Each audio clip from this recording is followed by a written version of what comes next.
মরহুম শেখ মুজিবুর রহমানের আগরতলা ষড়যন্ত্রের মামলা থেকে মুক্তির জন্য সবচেয়ে বেশি অর্থ যোগান দিয়েছিল তৎকালীন পাকিস্তান আমলে জামাত ইসলামী। মাননীয় স্পিকার, আমাদের এই মহান সংসদে আমি সর্বপ্রথম বিশেষ করে আমাদের মাননীয় সংসদ সদস্য অত্যন্ত প্রবীণ এবং ইতিহাসবিদ,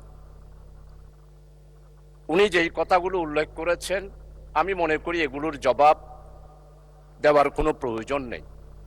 তার কারণ হচ্ছে জাতি জামাত ইসলামীকে ইতিহাসের কাঠগড়ায় এইবারের নির্বাচনে আনুপাতিক হারে ভোটের সংখ্যার দিক থেকে জাতি আমাদেরকে স্বীকৃতি দিয়ে দিয়েছে আমরা যে দেশপ্রেমিক, আমরা দেশকে ভালোবাসি, দেশের মানুষকে ভালোবাসি। আজকে কথা উঠেছে মুক্তিযোদ্ধা সম্পর্কে। জামাত ইসলামী এই পর্যন্ত স্বাধীনতার ইতিহাস সম্পর্কে জামাত ইসলামীর পক্ষ থেকে স্পষ্ট বক্তব্য দিয়ে দেওয়া হয়েছে মাননীয় স্পিকার। তাই এই মহান সংসদে মেহেরবানি করে দয়া করে অতীতের ইতিহাস নিয়ে বর্তমান এই জামাত ইসলামীকে বিশ্লেষণ করে জামাত ইসলামীকে দোষারোপ করার চেষ্টা করা আমার মনে হয় মোটেই ঠিক হবে না।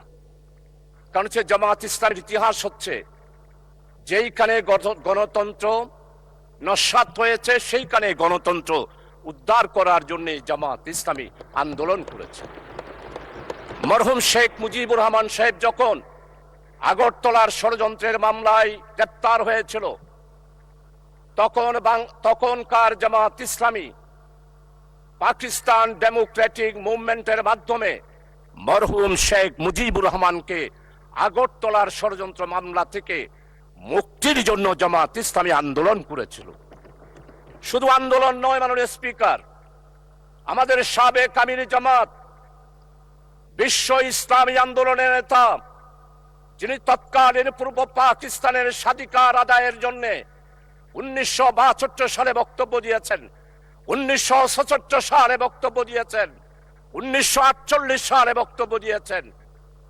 মরহুম শেখ মুজিবের মুক্তির জন্য যে ডাইরেক্ট অ্যাকশন কমিটি হয়েছিল সেই অ্যাকশন কমিটির সেক্রেটারি ছিলেন অধ্যাপক গোলাম আজম এবং জামাত ইসলামী ছিল সেই জোটের একটি সংগঠন, আর জয়েন্ট সেক্রেটারি ছিল জনাব আব্দুস সামাদ আজাদ সাহেব।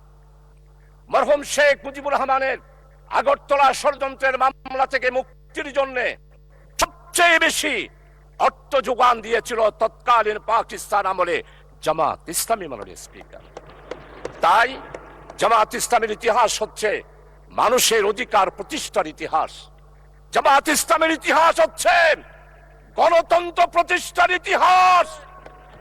জামাত ইসলামীকে আপনারা বারবার অনেক তকমা দিয়েছিলেন, কোন তকমায় জনগণ বিশ্বাস করে নাই। আপনারা বলেছেন আমরা জঙ্গি, জনগণ 12 তারিখের নির্বাচনের মাধ্যমে প্রমাণ করেছে জামাত ইসলামী জঙ্গি সংগঠন নয়, গণতান্ত্রিক নিয়মতান্ত্রিক সাংবিধানিক একটি আন্দোলন এবং সংগঠন।